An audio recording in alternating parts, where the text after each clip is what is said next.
আসেন 140 কোটি আর 120 কোটির শুধু খাদির নয়, অখণ্ড ভারত প্রতিষ্ঠার আপনাদের স্বপ্নকে আমরা দিবা স্বপ্নে পরিণত করে দেব।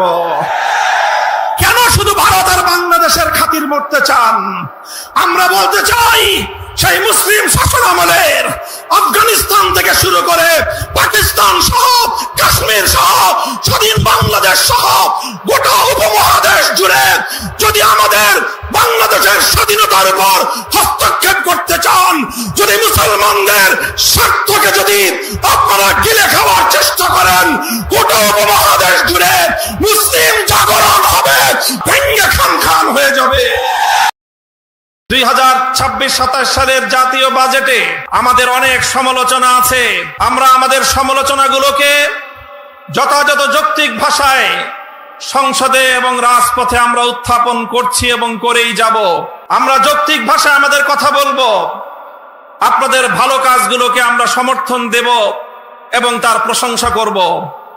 2024-এর জুলাই বিপ্লবের বীর শহীদ পরিবারগুলোকে এই বাজেটে সম্মাননা জানানো হয়েছে এবং শহীদ পরিবারদেরকে প্রতি মাসে সম্মানী ভাতা প্রদান করবার সিদ্ধান্ত গ্রহণ করা হয়েছে। এই সিদ্ধান্তকে আমি স্বাগত জানাই এবং সরকারকে সেজন্য ধন্যবাদ জানাই। তবে সেই সাথে বলতে চাই, 2024-এর বিপ্লবের ভিত রচিত হয়েছিল, পাটাতন রচিত হয়েছিল 2013 সালের শাপলা চত্বরে। সেই শাপলার বীর শহীদ পরিবারদেরকেও একই সঙ্গে রাষ্ট্রীয় সম্মাননা এবং স্বীকৃতির জোর দাবি জানাচ্ছি।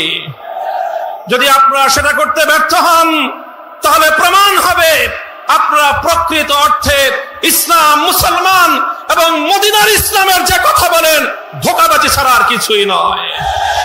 মাননীয় প্রধানমন্ত্রীকে বলবো, আপনাকে ব্যক্তিকেও সম্মান জানাই, আর বিশেষ করে শহীদ প্রেসিডেন্ট জিয়াউর রহমান বেগম খালেদা জিয়ার সন্তান হিসেবে আপনার প্রতি আমাদের বিশেষ সম্মান রয়েছে। আমরা সবিনয় অনুরোধ করব, বিভ্রান্তি সৃষ্টি করে ঘোলা পানিতে মাছ শিকার করবার শেখ হাসিনার রাজনীতি করবেন না। আপনি সুস্পষ্ট বিভ্রান্তি সৃষ্টি করছেন।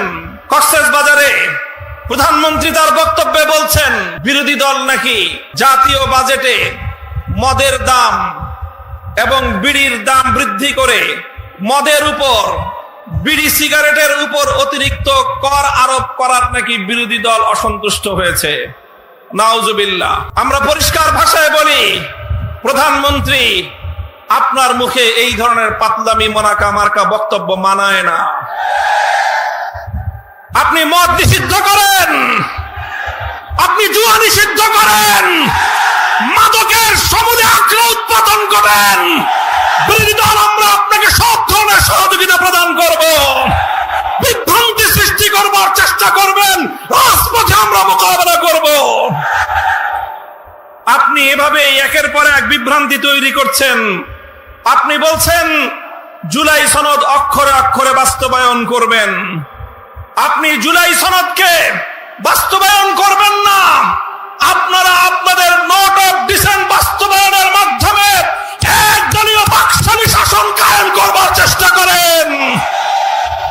আমাদের পরিষ্কার বক্তব্য, গণভোটের মাধ্যমে বাংলাদেশের 70% মানুষ যে ম্যান্ডেট প্রদান করেছে, সংবিধান সংস্কারের মাধ্যমে সংবিধান সংস্কার পরিষদ গঠন করে সেটাই বাস্তবায়ন করার জন্য যা করতে হয় বিরোধী দল আন্দোলনের মাধ্যমে আদায় করে ছাড়বে ইনশাআল্লাহ।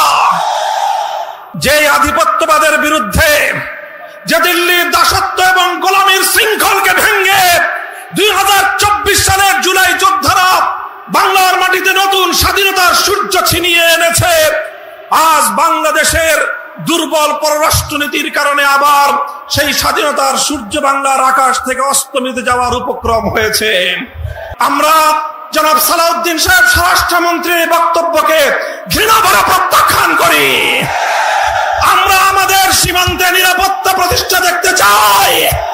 বিজেপি বাহিনীকে বলবো, বাংলার মানুষ তোমাদের সাথে আছে, বীর বিক্রমে আমার বাংলা প্রতি ইঞ্চি মাটির স্বাধীনতাকে তোমরা রক্ষা করবে।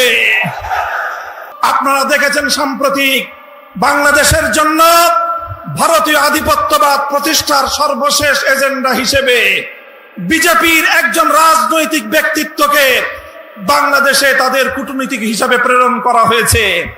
তিনি বাংলাদেশে এসে 140 কোটি আর বাংলাদেশের 20 কোটি মিলিয়ে 160 কোটির এক আকাশ আর এক বাতাসের গান গেয়েছেন। গল্প মনে পড়ে যায়, ছোটকালে আমরা পড়েছিলাম, কুকুর এসে, শৃগাল এসে মোরগের সাথে বন্ধুত্ব পাতাতে চায়।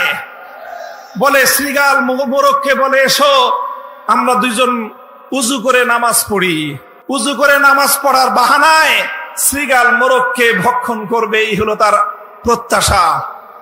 মোরগও চালাক, বলে যে ঠিক আছে আপনি উজু করেন, আমি গাছের ডালে উঠে আজান দেই। মোরগ যখন আজান দিয়েছে, মোরগের আজানের ডাক শুনে কুকুর আসতেছে। এবার শৃগাল পালায়, বলে যে ইমাম সাহেব নামাজ পড়বেন না? কয় না, আমার উজু ছুটে গেছে, আমি উজু করে আসি। আসেন, 140 কোটি আর 120 কোটির শুধু খাদির নয়, অখণ্ড ভারত প্রতিষ্ঠার আপনাদের স্বপ্নকে আমরা দিবা স্বপ্নে পরিণত করে দেব। বাংলাদেশের স্বাধীনতার উপর হস্তক্ষেপ করতে চান, যদি মুসলমানদের স্বার্থকে যদি আপনারা গিলে খাওয়ার চেষ্টা করেন, গোটা উপমহাদেশ জুড়ে মুসলিম জাগরণ হবে, ভেঙ্গে খান খান হয়ে যাবে। 2026-27 সালের জাতীয় বাজেটে আমাদের অনেক সমালোচনা আছে। আমরা আমাদের সমালোচনাগুলোকে যথাযথ যৌক্তিক ভাষায় সংসদে এবং রাজপথে আমরা উত্থাপন করছি এবং করেই যাব। আমরা যৌক্তিক ভাষায় আমাদের কথা বলবো, আপনাদের ভালো কাজগুলোকে আমরা সমর্থন দেব এবং তার প্রশংসা করব। 2024-এর জুলাই বিপ্লবের বীর শহীদ পরিবারগুলোকে এই বাজেটে সম্মাননা জানানো হয়েছে এবং শহীদ পরিবারদেরকে প্রতি মাসে সম্মানী ভাতা প্রদান করবার সিদ্ধান্ত গ্রহণ করা হয়েছে। এই সিদ্ধান্তকে আমি স্বাগত জানাই এবং সরকারকে সেজন্য ধন্যবাদ জানাই। তবে সেই সাথে বলতে চাই, 2024-এর বিপ্লবের ভিত রচিত হয়েছিল, পাটাতন রচিত হয়েছিল 2013 সালের শাপলা চত্বরে। সেই শাপলার বীর শহীদ পরিবারদেরকেও একই সঙ্গে রাষ্ট্রীয় সম্মাননা এবং স্বীকৃতির জোর দাবি জানাচ্ছি।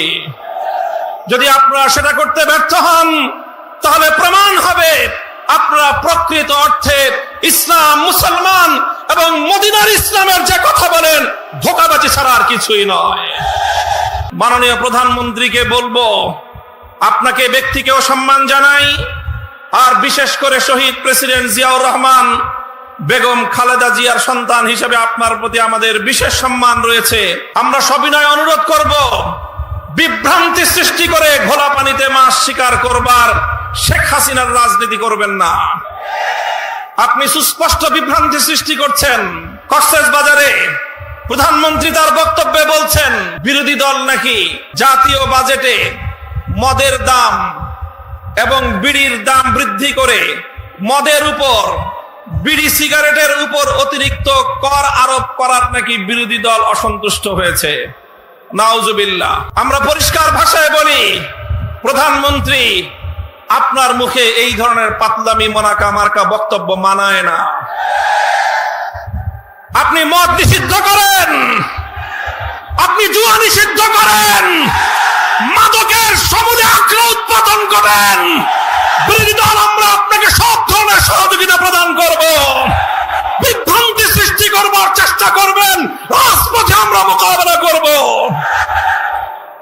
আপনি এভাবে একের পর এক বিভ্রান্তি তৈরি করছেন। আপনি বলছেন জুলাই সনদ অক্ষরে অক্ষরে বাস্তবায়ন করবেন।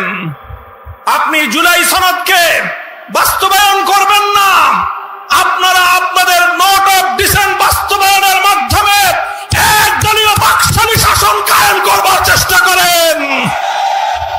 আমাদের পরিষ্কার বক্তব্য, গণভোটের মাধ্যমে বাংলাদেশের 70% মানুষ যে ম্যান্ডেট প্রদান করেছে, সংবিধান সংস্কারের মাধ্যমে সংবিধান সংস্কার পরিষদ গঠন করে সে রায় বাস্তবায়ন করার জন্য যা করতে হয় বিরোধী দল আন্দোলনের মাধ্যমে আদায় করে ছাড়বে ইনশাআল্লাহ। যে আধিপত্য যে দিল্লির দাসত্ব এবং গোলামীর শৃঙ্খলকে ভেঙে 2024 সালের জুলাই যোদ্ধারা বাংলার মাটিতে নতুন স্বাধীনতার সূর্য ছিনিয়ে এনেছে। আজ বাংলাদেশের দুর্বল পররাষ্ট্রনীতির কারণে আবার সেই স্বাধীনতার সূর্য বাংলার আকাশ থেকে অস্তমিত যাওয়ার উপক্রম হয়েছে। আমরা জনাব সালাউদ্দিন সাহেব স্বরাষ্ট্রমন্ত্রীর বক্তব্যকে ঘৃণা ভরা প্রত্যাখ্যান করি। আমরা আমাদের সীমান্তে নিরাপত্তা প্রতিষ্ঠা দেখতে চাই। বিজেপি বাহিনীকে বলবো, বাংলার মানুষ তোমাদের সাথে আছে। বীর বিক্রমে আমার বাংলার প্রতি ইঞ্চি মাটির স্বাধীনতাকে তোমরা রক্ষা করবে। আপনারা দেখেছেন সাম্প্রতিক বাংলাদেশের জন্য ভারতীয় আধিপত্যবাদ প্রতিষ্ঠার সর্বশেষ এজেন্ডা হিসেবে বিজেপির একজন রাজনৈতিক ব্যক্তিত্বকে বাংলাদেশে তাদের কূটনীতিক হিসাবে প্রেরণ করা হয়েছে।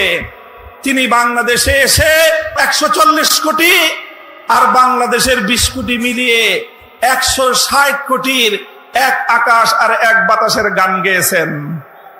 গল্প মনে পড়ে যায়, ছোটকালে আমরা পড়েছিলাম, কুকুর এসে, শৃগাল এসে মোরগের সাথে বন্ধুত্ব পাতাতে চায়। বলে শৃগাল মোরগকে বলে, এসো আমরা দুইজন উজু করে নামাজ পড়ি। উজু করে নামাজ পড়ার বাহানায় শৃগাল মোরগকে ভক্ষণ করবে, এই হলো তার প্রত্যাশা। মোরগও চালাক, বলে যে ঠিক আছে আপনি উজু করেন, আমি গাছের ডালে উঠে আজান দেই। মোরগ যখন আজান দিয়েছে, মোরগের আজানের ডাক শুনে কুকুর আসতেছে। এবার শৃগাল পালায়, বলে যে ইমাম সাহেব নামাজ পড়বেন না? কয় না, আমার উজু ছুটে গেছে, আমি উজু করে আসি। আসেন, 140 কোটি আর 120 কোটির শুধু খাদির নয়, অখণ্ড ভারত প্রতিষ্ঠার আপনাদের স্বপ্নকে আমরা দিবা স্বপ্নে পরিণত করে দেব। কেন শুধু ভারত আর বাংলাদেশের খাতির মরতে চান? আমরা বলতে চাই, সেই মুসলিম শাসন আমলের আফগানিস্তান থেকে শুরু করে পাকিস্তান সহ, কাশ্মীর সহ, স্বাধীন বাংলাদেশ সহ গোটা উপমহাদেশ জুড়ে যদি আমাদের বাংলাদেশের স্বাধীনতার উপর হস্তক্ষেপ করতে চান, যদি মুসলমানদের স্বার্থকে যদি আপনারা গিলে খাওয়ার চেষ্টা করেন, গোটা উপমহাদেশ জুড়ে মুসলিম জাগরণ হবে, ভেঙ্গে খান খান হয়ে যাবে।